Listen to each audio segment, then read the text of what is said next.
So this girl told me about curling me hair, and I decided to put this on my Christmas list, and of course it came early. So I wanted to open it up.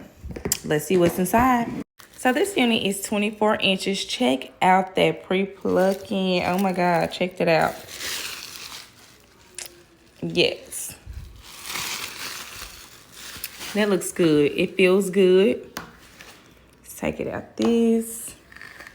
Yes, it's thick all the way through. I don't like units that are thin at the top and then they thin out. I mean, that are thick at the top and then thin out. I don't like that. So, yes, baby, got the little envelope. We got these for the baby hairs on Disney. We got these, the wig cap.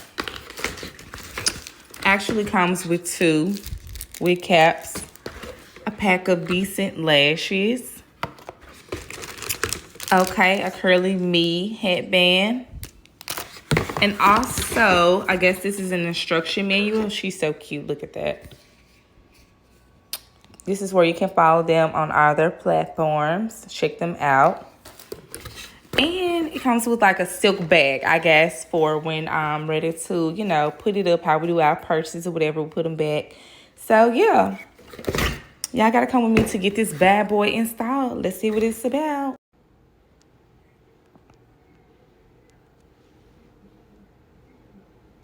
What I'm saying is, like, I really want to say, I'm saying a culinary is cheap. So back in the day, I would get my girl a dopey. Today we get her a culinary. At first he wasn't the king. Get out of here. Yeah. Get out of here. Get your ego out of this. You let the best be the best. Right? Can't wait, ladies and gentlemen. Thanks for coming on.